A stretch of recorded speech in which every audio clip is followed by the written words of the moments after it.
여러분, 하나님의 눈에는 성도 그리고 교회 얼마나 아름답게 보이는지 아십니까?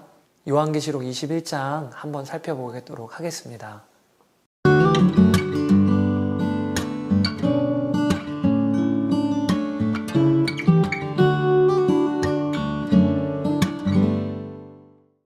요한계시록 본론, 즉 계시록 1장 9절에서 22장 5절에는 요한이 본 4개의 환상이 이어진다 말씀드렸죠. 오늘과 내일 우리는 4번째 환상 부분을 살펴봅니다. 이제 성경의 결론이자 또 역사의 끝인 새하늘과 새 땅이 우리 앞에 펼쳐지게 됩니다. 요한계시록 21장을 먼저는 두 부분으로 구분할 텐데요. 첫 번째 1절에서 8절 새하늘과 새 땅의 개략적인 모습, 그리고 9절에서 27절 새 예루살렘 성의 구체적인 모습으로 구분해서 보도록 하겠습니다.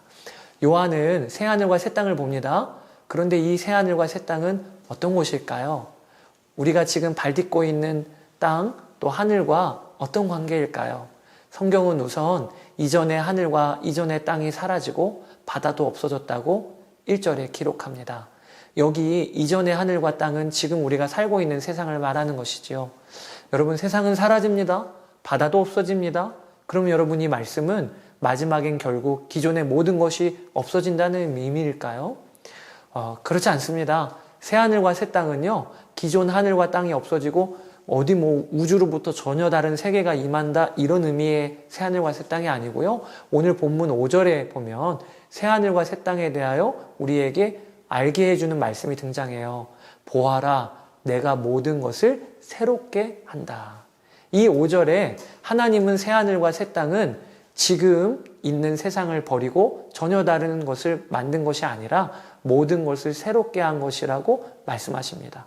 즉 새하늘과 새 땅은 지금 있는 하늘과 땅이 하나님의 뜻에 맞게 갱신된 것 혹은 완성된 것을 의미합니다. 여러분, 우리가 이것을 정확히 이해하는 것이 중요합니다. 만약에 새하늘과 새 땅이 기존의 하늘과 땅은 완전히 다른 것이라면 창세기 1장에 하나님이 세상을 보시고 보시기에 좋았더라 라고 하신 것에 문제가 생깁니다. 보시기에 좋았더라고 하신 그 창조된 땅이 죄로 오염됐기에 결국에는 하나님이 버리게 된 거예요. 그러면 하나님은 완벽한 승리자가 아니시게 됩니다. 꼭 이런 거죠. 첫 번째 하늘과 땅은 사탄의 계략으로 결국 버렸다. 그런 뜻이 아닌 거예요. 하나님은 처음 만드신 하늘과 땅을 버리신 것이 아니라 끝까지 되찾으신 겁니다. 처음 만드신 그 아름다운 그대로, 아니 이제는 타락할 가능성도 없는 더욱 완전한 모습으로 하늘과 땅이 갱신된 거예요. 이것이 새하늘과 새 땅의 모습이요 의미입니다. 그런 이해를 갖고 로마서 8장 19절에서 22절을 읽어보세요. 그러면 새하늘과 새 땅이 기존 피조물의 구원이요 갱신을 의미하는 것임을 알게 되실 것입니다. 여러분, 이것은 우리 사람도 마찬가지입니다. 하나님은 아담이 타락하였다고 해서 사람을 쓸어버리고 전혀 다른 피조물을 만드신 게 아니에요. 하나님은 대신에 새 아담이신 예수 그리스도를 우리와 같은 모양으로 이 땅에 보내셨습니다. 그리고 새 아담 안에서 거듭난 자들을 일으켜 주셨습니다. 예수 그리스도로 인하여 우리는 첫사람 아담과 같은 상태, 하나님과 교제하는 상태로 회복하였습니다. 뿐만 아닙니다. 우리는 앞으로 첫사람 아담과는 비교가 안 되는 완벽한 구원을 얻게 될 거예요. 새하늘과 새 땅이 임하면 우리는 죄 지을 가능성도 없는 완벽한 몸, 영광스러운 몸으로 부활할 것입니다. 그러면 1절에 이전 하늘과 이전 땅이 지나갔다는 것은 무슨 의미일까요? 그것은 죄로 오염된 하늘과 땅은 더 이상 존재하지 않는다는 말입니다. 그리고 바다가 없어졌다는 것은 무슨 의미일까요? 성경의 바다는 무질서와 혼돈을 보여주는 상징으로 자주 등장해요. 즉 요한계시록 21장 1절에 바다가 없어졌다는 것은 혼돈과 무질서가 이 땅에 사라졌음을 말하고 있는 것입니다. 새하늘과 새 땅은 기존의 하늘과 땅과는 불연성성이 있지요. 질적으로 다른 세상이 된 겁니다.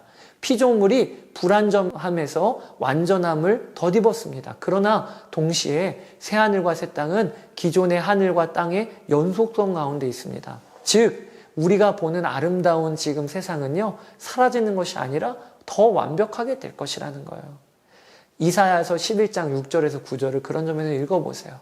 제가 간절히 기도하는 것이 있다면 여러분들이 오늘 이 영상과 함께 말씀을 읽으며 새하늘과 새 땅의 영광을 보기를 원하는 것입니다.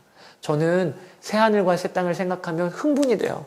새하늘과 새 땅이 임하면 푸른 들판 어디라도 마음껏 눕고 사람을 해치지 않는 따사로운 햇살을 마음껏 받아볼 거예요.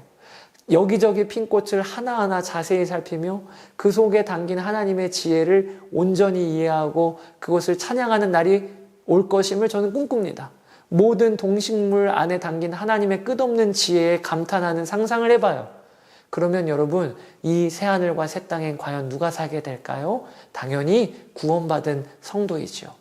오늘 본문은 새하늘과 새 땅에 살게 될 구원받은 성도들, 즉 교회를 거룩한 도성 새 예루살렘이라고 표현하고 있습니다. 새하늘과 새 땅이 보이고 요한의 눈에 제일 먼저 펼쳐지는 장면이 거룩한 도성 새 예루살렘이 하늘에서 내려오는 것입니다.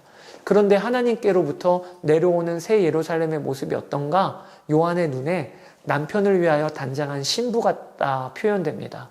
예루살렘은 성전이 위치해 있던 도성인데 2절에 보면 이 예루살렘 성을 의인화하고 신랑을 위해 옷을 곱게 차려입은 신부에 비유하고 있는 겁니다.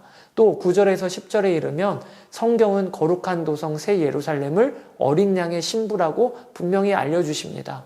이게 무슨 의미일까요? 결론부터 말씀드리자면 거룩한 도성 새 예루살렘은 구원받은 성도, 즉 교회를 의미하는 것입니다. 예루살렘 성 안에 하나님의 임재를 상징하는 성전이 있던 것처럼 우리 성도와 교회 안에도 하나님이 임재해 계시잖아요.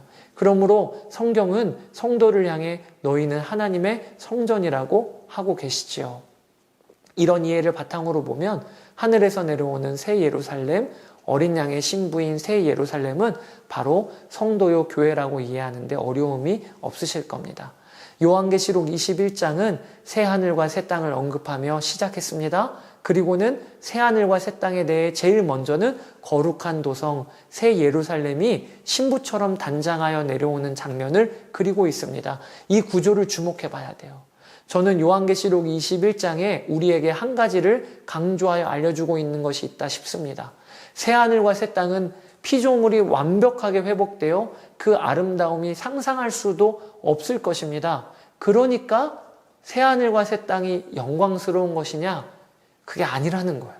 새 하늘과 새 땅의 진정한 핵심은 하나님을 모신 성도들이 이제는 영원히 하나님과 함께 살게 되었기에 그래서 새 하늘과 새 땅의 영광이 있는 것입니다.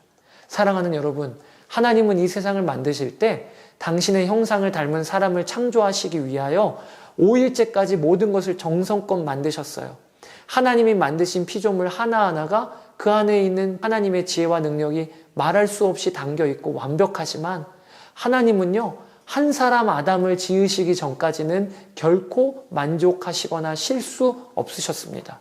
왜냐하면 모든 피조물이 그 자체로 완벽히 아름다워도 하나님의 눈에는 아담 한 사람이 없는 아름다움은 아무런 의미가 없었기 때문입니다. 마찬가지로 새하늘과 새 땅의 아름다움은요, 창세기의 에덴 동산과는 비교할 바가 못될 정도로 완벽할 것입니다. 그러나 오늘 본문에 이상할 정도로 새하늘과 새 땅의 아름다움을 표현하고 있는 내용은 거의 없어요. 대신 신랑을 위해 단장한 신부인 새 예루살렘 이야기만 21장 전체에 걸쳐 다루고 있습니다. 왜 그럴까요? 하나님의 눈에는요, 새하늘과 새 땅이 펼쳐질 그 모든 아름다움도 하나님의 집인 성도들, 즉 교회의 아름다움에 비하면 아무것도 아니기 때문에 그런 것 아닐까요? 9절부터 새 예루살렘 성의 구체적인 모습이 그려지고 있습니다. 내용이 매우 난해해 보이지만 우리가 예루살렘 성이 성도요 교회인 것을 알고 읽으면 그리 어렵지 않습니다. 새 예루살렘 도성은 12대문이 달려있는데 이 대문들엔 12지파의 이름이 쓰여 있다고 기록되어 있어요. 그리고 도성의 성벽에는 주춧돌이 12개가 놓여 있는데 그 위에는 12사도의 이름이 적혀 있습니다. 이거는 신구약의 모든 교회와 성도를 의미하는 거예요. 성벽을 측량하니 144 규빗의 두께, 가로와 세로는 12,000 스타디온에 이른다고 합니다. 이것도 다 교회와 하나님의 백성을 상징하는 수인 12와 연관되어 있는 것입니다. 하나님 나라에서 완성될 교회의 모습이 얼마나 영광스럽게 그려지는지 오늘 성경은 그 모습을 각각의 보석이 만들어내는 아름다운 색으로 그리고 있어요. 여러분, 하나님의 성도들, 교회는 참 영광스러운 존재예요. 이것을 붙들고 오늘 하루를 사시기를 축복합니다. 우리는 우리 존재가 예수 그리스도 안에서 어떻게 바뀌었는지 아는 사람들이에요. 예수 그리스도 안에서 하나님은요, 가장 아름답게 보시는 게 성도입니다. 우리 교회가 하나님의 눈에 보기에는 가장 아름다운 것입니다. 그러한 자기 정체성을 가지고 오늘 살아가시기를 축복합니다. 마라나타, 아멘 주 예수여 오시옵소서. 이 성경의 결론입니다. 오늘도 오십시오 주 예수님, 우리가 이렇게 살아야 하겠습니다. 요한계시록 22장입니다.